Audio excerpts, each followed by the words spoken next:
sa nangyari kay Mr. Delgado na aksidente ang anak ko. Kapag nagising niyang Elias Delgado na yan, ituturo niya kami ni Lucas. Hindi ko hahayaang mangyari yun. Bukas na bukas din, amig na bangkay na siya ang paglalamayan ni Olive. Businessman at philanthropist na si Elias Delgado patay matapos mabaril ng hindi pa malaman na suspect kagabi. Lahat ng pera at ari-arian ng Boss Elias, iniwan niya sa inyo. Panalo si Victoria. Hindi tayo susuko. Ayoko nang makapanggulo pa si Olivia sa akin o sa pamilya. Iligpit mo na siya. Sa susunod kasi huwag ka na lumaban. Hindi ko kailangan ng protection mo. Hindi na kita asawa. Pero mahal kita. Sana ikaw na lang. Sana ikaw na lang yung minahal ko. Aksidente ang nangyari. Hindi ko gusto. Huwag mo akong matawag-tawag na dad. Kago ka! Muntik mamatay yung batang dinadala ko nang dahil sa'yo. Ano, Lucas? Wala nang manlilimos sa pagmamahal mo. Melinda, please. Sinusukuan na kita. Lahat ginawa ko para mahalin lang ako ni Philip. Huwag mo siyang sasaktan. Pinapaubaya ko na siya sa'yo, Olivia. Bubuksan na ulit ang charity ward mo. Idea ni Olivia lahat to. Di pinropose namin sa board. Ayun, pumasa. Approve. Salamat, Olivia. Maraming salamat.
I'm sorry. Nadala lang ako. Salamat sa pagbalik dito sa charity ward. Alam mo naman kasi kung gaano kahalaga sa akin to.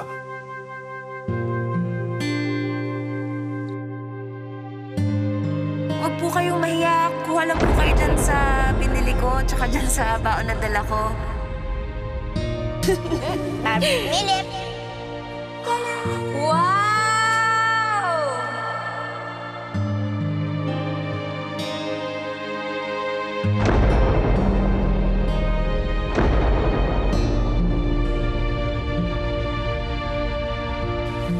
Rana! Asan na?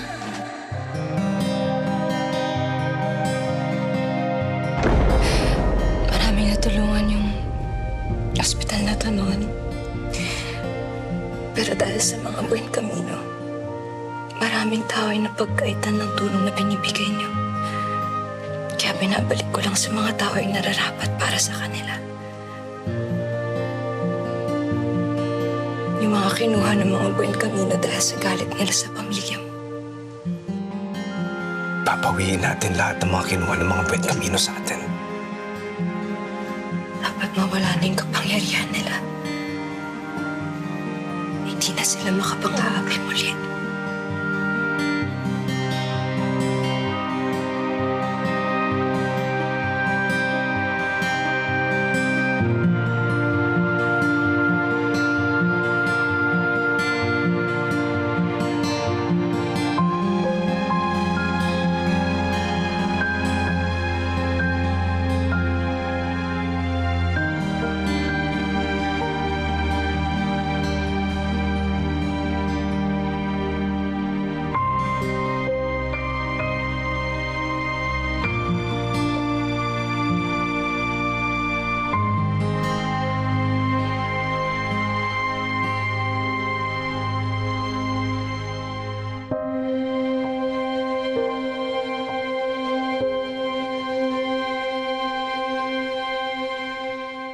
Malapit na yung bar exams and the last thing you need right now is a distraction, especially not a girl like her. Ang kailangan mo, ang babae that will take you to where you actually need to be.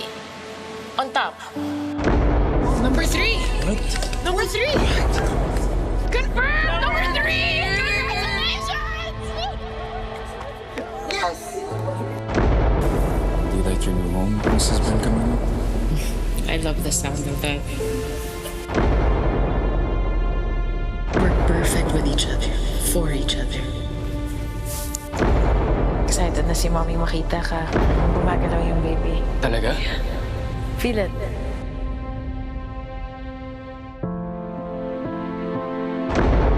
I compromised everything I worked so hard for just to clean up after you and Mama. To save this family. And for what? Para ambunan mo ako ng katiting na pagmamahal? Kailan mo ba ako paninindigan? O yung anak mo, hindi mo nga kayang panindigan si Olivia dahil duwag ka. Wala kang ginawa kundi magtago sa saya ng nanay mo. Melinda! I'll be better. I promise. It's too late for that, Lucas. Papayaan mo na ako. Melinda, for our child, please. For our child. Muntik mamatay yung batang dinadala ko nang dahil sa'yo. Ayoko na, Lucas. Sinusukuan na kita. Please, Melinda. Please leave.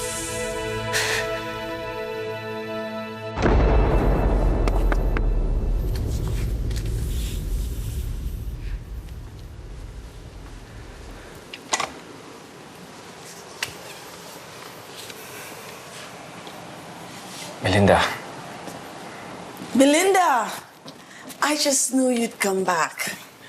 Alam ko sa huli, pamilya pa rin natin ang pipiliin mo. Hindi. Hindi nagbago ang isip ko. I just came here to get my things. And to give you this. Ano to? That's my resignation letter. I'm done being your PR manager. Simula sa araw na to, tapos na ang obligasyon ko sa pamilyang to.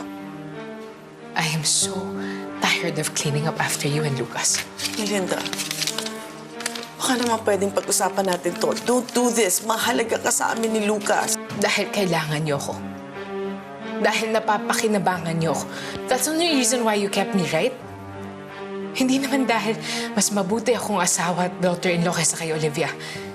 Hindi dahil may malasakit kayo sa akin. Hindi dahil mahal niyo ko. That's not true. We're family. Hindi mo na ako mauutom.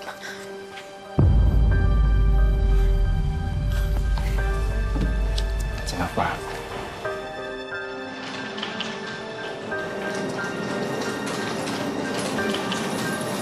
Melinda, look, I know you're just emotional right now. Naiintindihan ko, believe me. Nanay din ako katulad mo. Anak na rin kita. I'm after your welfare. I always have your best interests at heart. Tumigil ka, Victoria. Hindi mo na marurumihan ang kamay ng anak ko. Hindi ko nahayaang magamit mo pa siyang muli. Anak, let's go.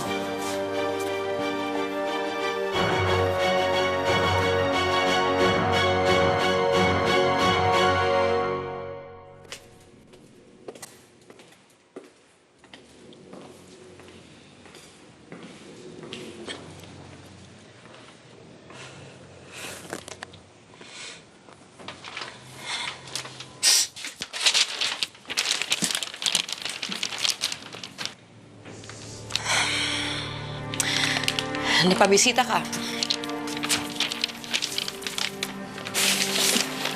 Nung huli akong nagpunta dito, sinugod kita. Nag-away tayo at nagsabunutan sa harap ng maraming tao.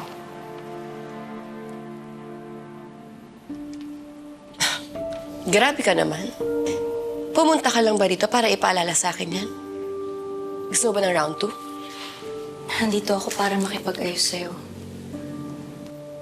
Gusto ko nang makawalan lahat ng galit na nararamdaman ko.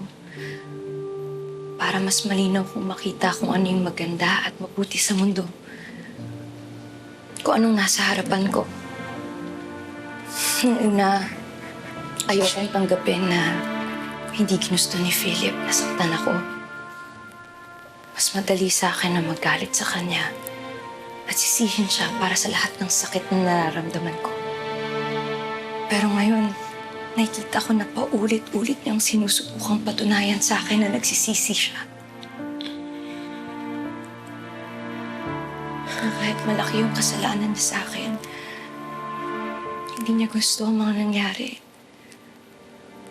Biktima lang din siya ng sarili niyang galit. So, may naintindihan mo na?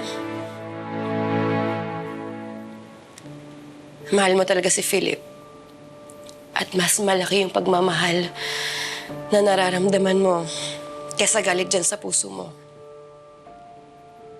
Olivia, gusto ko sana humingi ng tawad. Napawalang sala yung mga taong nanakit sa'yo dahil sa pagprotekta ko kay Philip. Alam kong mabigat yung nagawa ko. At para sa'yo, hindi ako madaling patawarin. Pero Olivia, gusto ko lang malaman mo na pinagsisisihan ko na nasaktan kita. Nabulag lang ako sa pagmamahal ko kay Philip. Eh, hindi ko na nakikita na nakakasakit ako ng tao. Pero ngayon,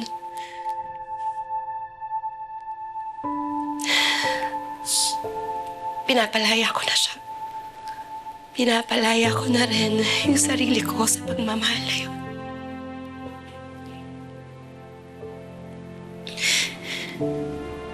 Olivia, tanggap ko na.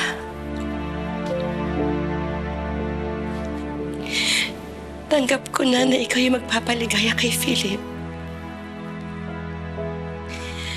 At ngayon, gusto ko ibigay sa kanya yung kaligayahan na nararapat para sa kanya.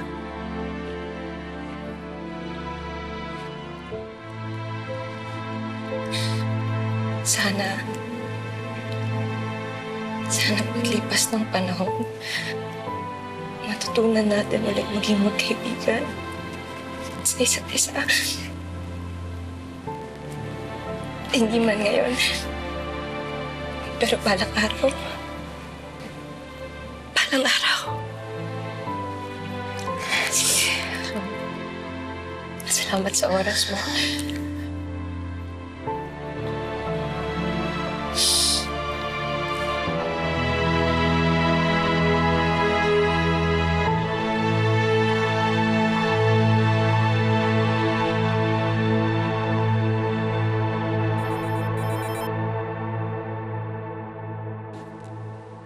Hello, Sabrina?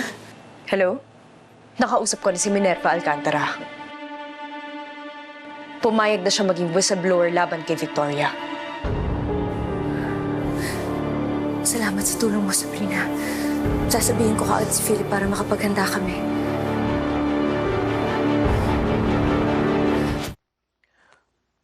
She's really gone. Sinukuhan niya na tayo. Just give her a few days. Magbabago rin ang isip niya. Babalik din siya sa atin. Dahil tayo ang pamilya niya. On her own, she is nobody. Melinda is not a nobody. Talagang mataas ang tingin mo sa sarili mo, no? Nakalimutan mo ng malaking bahagi siya kung bakit nasa posisyon ka. Siya ang dahilan kung bakit nalusutan mo ang lahat ng gulo. Kung bakit makapangyarihan ka pa rin. Sa kabila ng lahat ng kinasangkatan mo. Melinda's right. You never cared about her. Ginamit mo lang siya. How dare you speak to me that way? Bakit? Hindi ba totoo? Pinapahalagaan mo lang ang mga tao base sa kung paano man sila mapapakinabangan. At ngayon malaya na si Melinda mula sa'yo. At mabuti na rin yon. Dahil mapapalaki niya ang anak namin nang malaya sa'yo. Sa pang-aabuso mo, Ma. At kahit kailan, hindi niya mararanasan ang pagdudusa ko habang kasama kita. Ang kapal na mukha mo! I did everything You for you! controlled everything, Ma! Pati buhay ko, inangkin mo! Diniktahan mo lahat ng mga desisyon ko, pati sa taong dapat mahalin ko! Wala akong paninindigan sa sarili ko, Ma! Sa mga taong importante sa akin, naging duwag ako ng dahil sa'yo!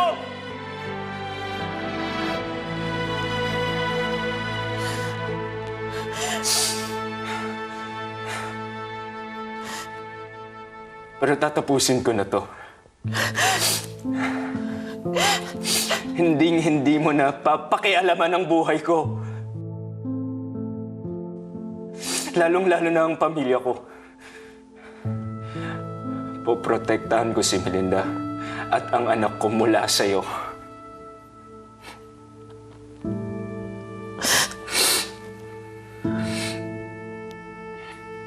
I'm gonna win her back. At papatunayan ko na karapat-dapat ako sa kanya at sa anak ko.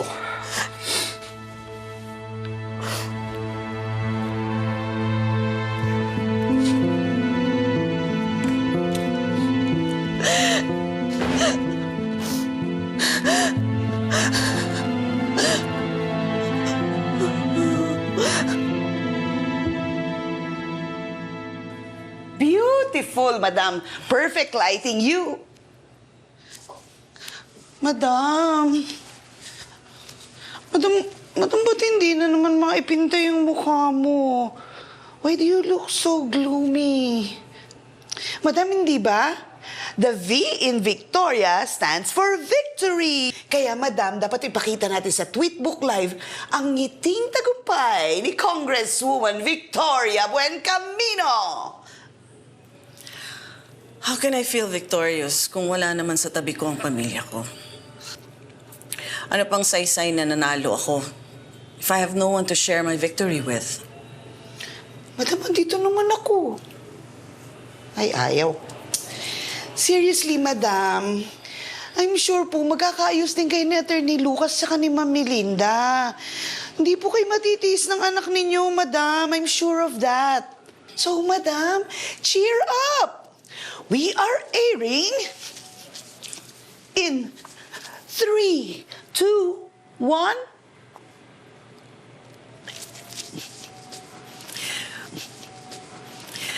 Magandang araw po sa inyong lahat.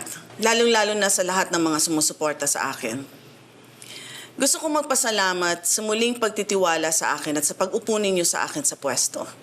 Ipagpapatuloy ko pa rin ang mga nasimulan ko ng proyekto gaya ng pagpapatayo ng Women's Shelter at ang Asensado Pilipino Program.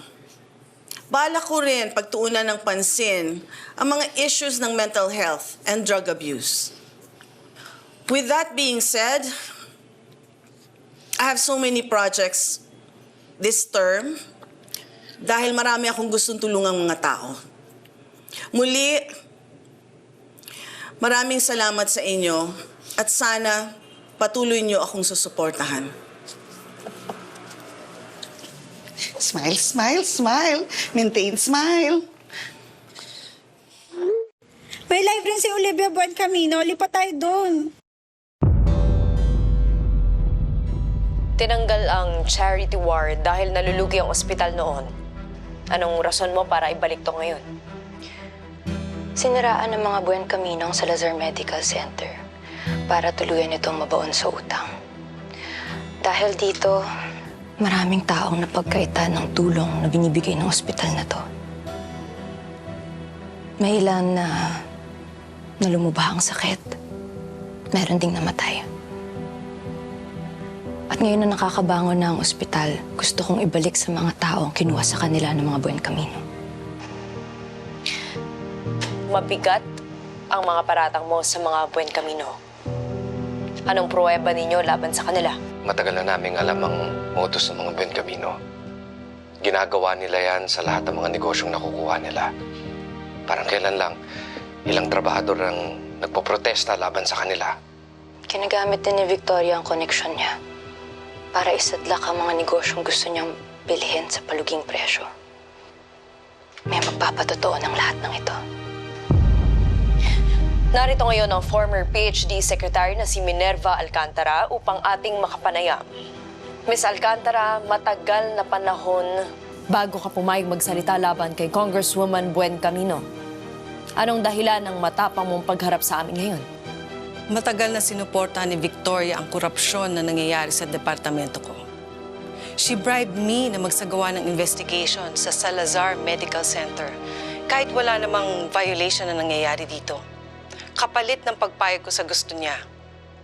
Nangako siya na poprotektahan niya ang posisyon ko bilang PhD Secretary. Pero nung napatunayan na walang violation ng ospital at tumanggi ako na ipasara ito, nagalit siya sa akin at nilaglag niya ako. Olivia, ano masasabi mo rito? Ngayon na lumabas na ang katotohanan, gusto kong ipaalam sa publiko na ibabalik namin sa ayos ang ospital. Kasabay nito, ibabalik ko rin ang dating pangalan ng ospital, ang Salazar Medical Center. Dahil ang mga Salazar ang tunay na nagtaguyod ng ospital na to.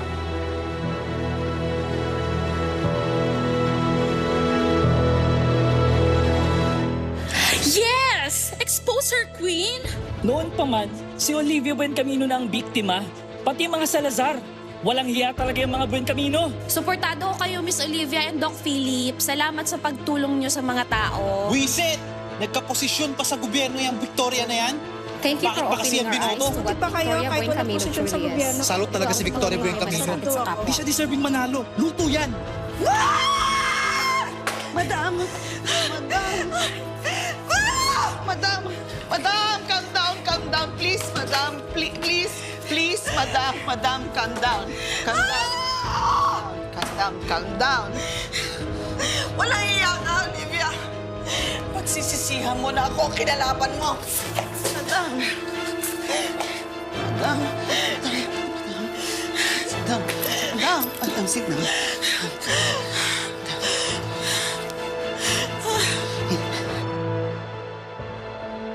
Dr. Philip Salazar, ikaw ang pinaka-naapektuhan sa kinasangkutan ng Salazar Medical Center.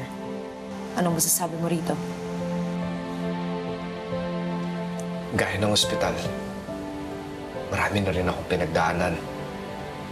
At sa kabila ng lahat ng yon, bitbit ko pa rin yung rason kung bakit itinayuto ng tatay ko at ni Dr. Serrano. Gaya nila, wala akong ibang hangad kung hindi gawin ang tungkulin ko bilang isang doktor. Maging Salazar Medical man o Buen Camino Memorial ang ospital. Nasangkot kami sa maraming kontrobersya. Maaaring meron kaming mga maling nagawa sa pamamalakad para humantong sa ganito. Pero ginagawa namin ang lahat para itama ang mga ito para sa ganon, patuloy pa rin namin magampanan ng mga tungkulin namin sa mga pasyente.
makakahanap rin ako ng ebidensya laban sa'yo, Doc Serrano.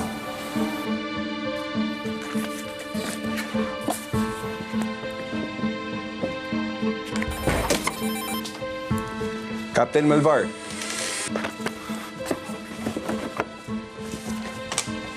Yes, I'm listening. Yes.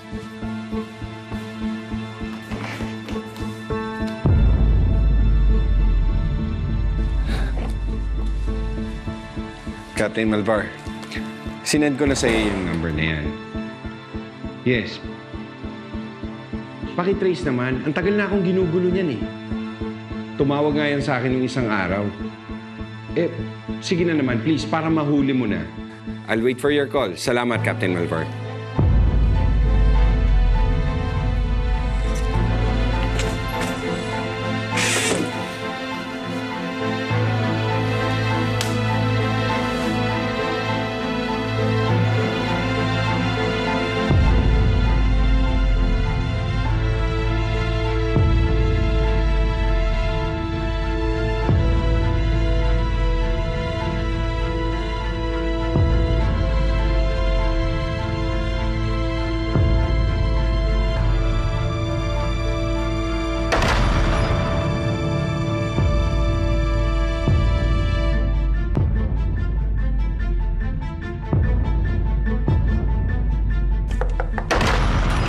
Doc, may kailangan lang kong i-reconcile na files. Tumawag ko kasi yung lab.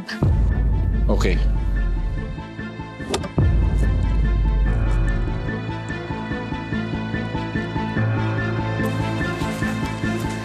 Nurse Cruz? Nurse Cruz, nandito na si Doc.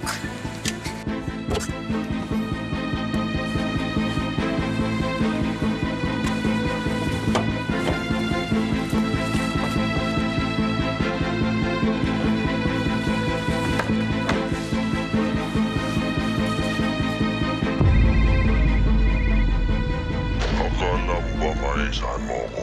Magsisisi ka sa ginawa mong pagmamatapang sa akin, Serrano. Sino ka? Anong kailangan mo sa daddy ko? Ikaw ba lang anak ni Serrano? Akala mo ba marangal na doktor ang tatay mo? Pwes, nagkakamali ka. Anong pinagsasasabi mo? Tsaka bakit mo ginugulo si dad? Marami ka pang hindi alam tungkol sa kanya. Pwede ba tigilan mo na si daddy at huwag na huwag ka nang tatawag ulit?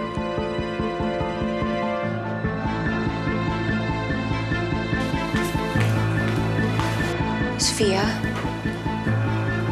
Okay ka lang? May problema kayo ni Doc Serrano? Wala. Okay lang ako.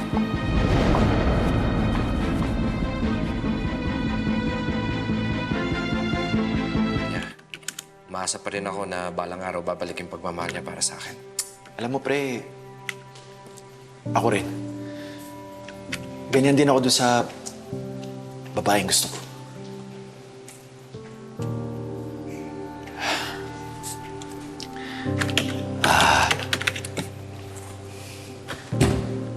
Alam mo naman siguro na may matagal na akong pagtingin kay Sofia. Kaya naman, sasamantalin ko na itong pagkakataon na ito na hingin yung permiso mo. Pwede ko ba siyang ligawan? Alam mo pare, yung sa amin dalawa ni Sofia, matagal nang tapos yun. Tsaka nakikita ko kung gaano mo kamahal si Sofia. Sino ba ako para umatlang doon? Matapos nang nagawa ko sa kanya, sana mapasaya mo siya.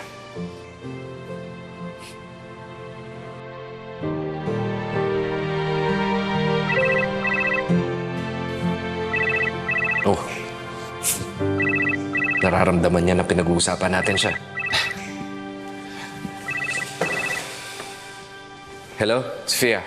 Philip. Oh, okay ka lang? Philip, kailangan natin mag-usap. Magkita tayo sa gallery. Sandali. Uminawan ka muna. Antay mo ko. Pupuntahan kita. Nag-aalala kasi ako kay Daddy. Nakita ko na yung anak ni Serrano. Siguraduhin mong hindi makakaligtas yan. Yes, boss.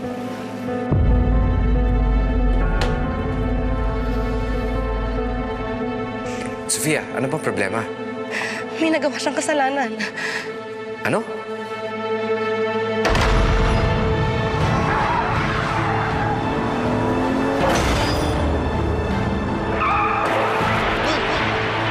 Sofia!